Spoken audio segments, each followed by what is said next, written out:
and welcome back to Rebel with a Cause, Call to the Case. I'm Kitty. I need to let you know this podcast discusses real crime cases and sensitive topics. It's meant for awareness and education. Everyone is presumed innocent until proven guilty. Please listen with care. Today, we are taking on a truly devastating story, the murder of 8-year-old Gabriel Fernandez.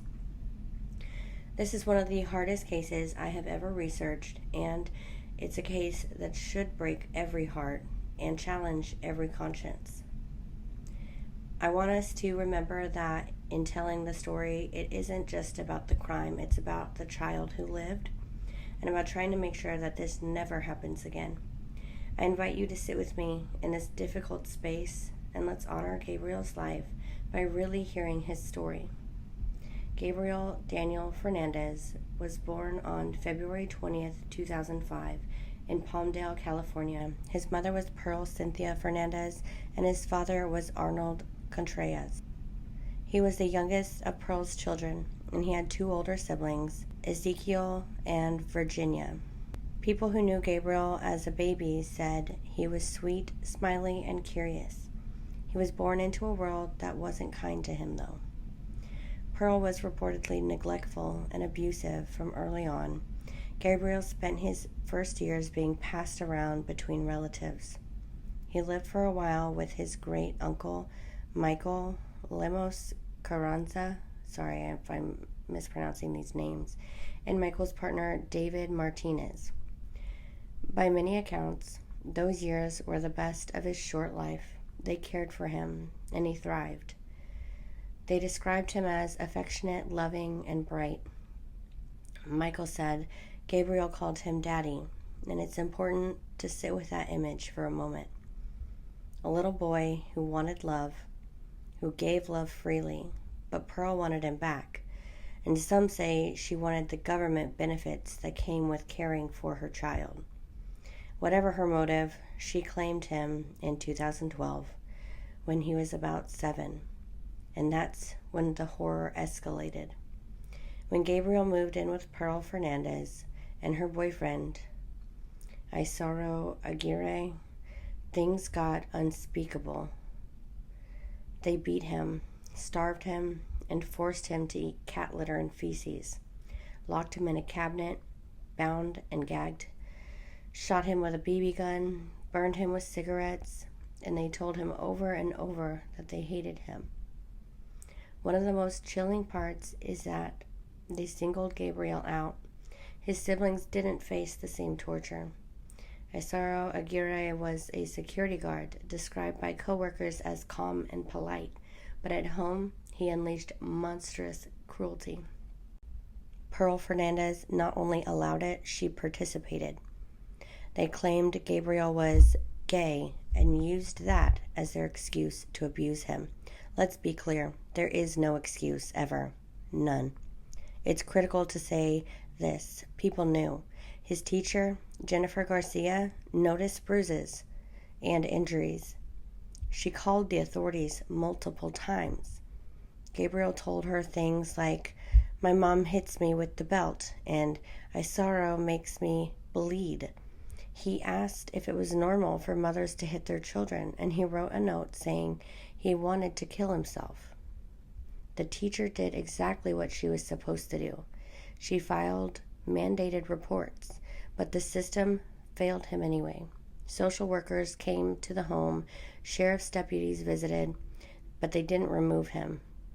Some wrote in their notes that the case was closed because there was no evidence of abuse. If you're listening, I invite you to take a moment here to pause and pray if you want to. Pray for the children in our communities who are living through this right now. Pray for eyes to see and courage to act.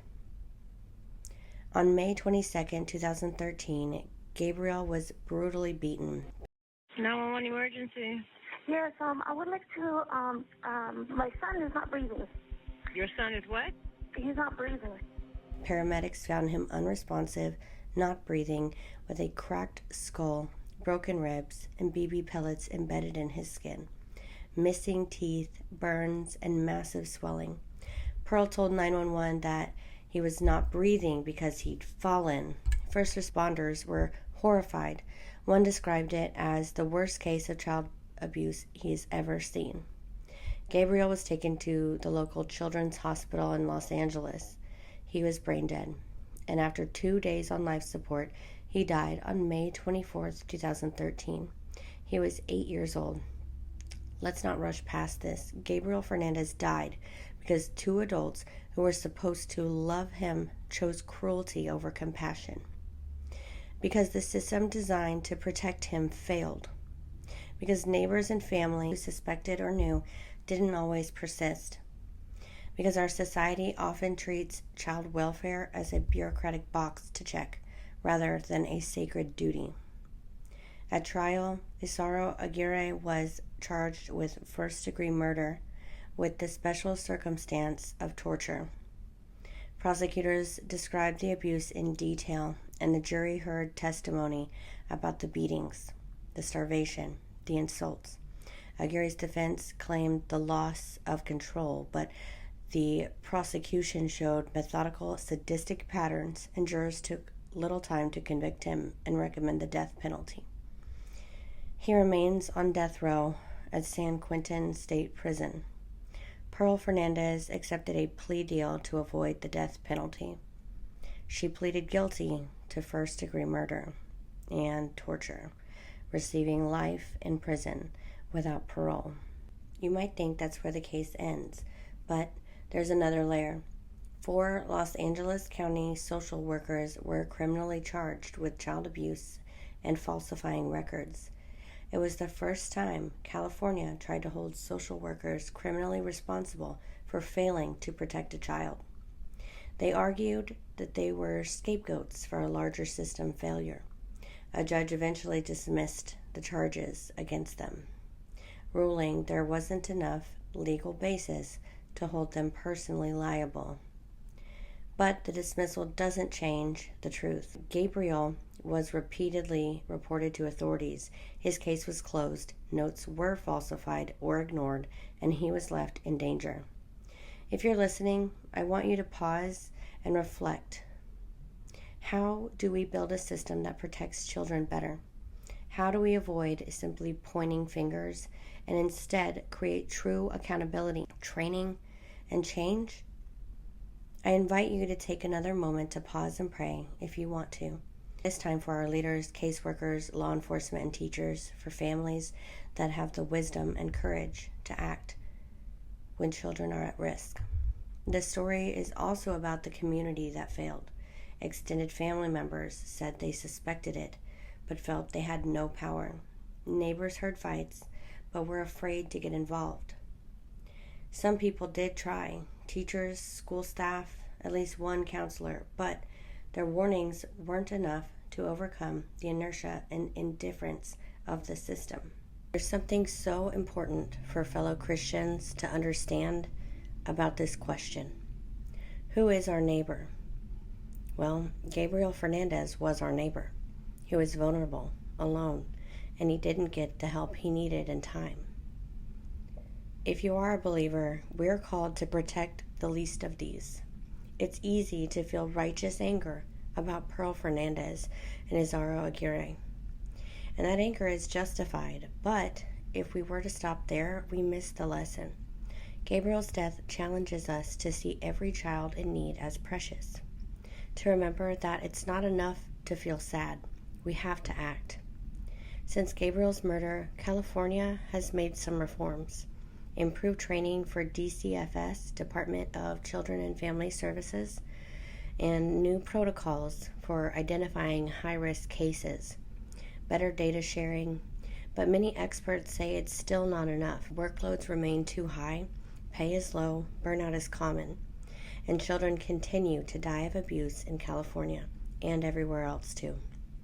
This isn't just a California problem, and it's not just an other people problem. Child abuse is tragically widespread. The U.S. Department of Health and Human Services estimates over 600,000 children are abused or neglected each year in America. About 1,700 children die from maltreatment annually.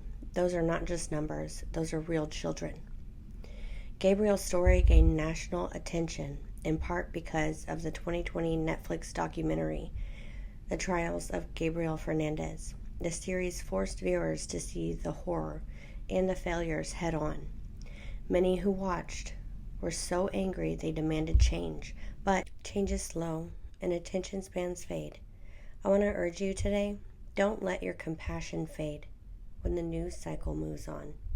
As we prepare to close, I invite you to remember little Gabriel one more time. He was just 8 years old.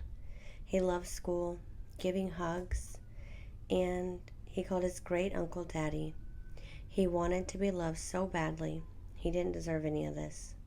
He deserves safety, care, and joy. We can't give that to him now, but we can honor him by refusing to look away and by doing what we can for the children in our lives and communities. By supporting better policies, overworked teachers and social workers, reporting suspected abuse and neglect, and by praying without ceasing for every child in danger. If you're a believer, I invite you once again to pause here and pray for Gabriel's memory, his siblings who survived and have to live with these memories, for the social workers, teachers, police, and neighbors who need wisdom and courage, and for every child living in fear.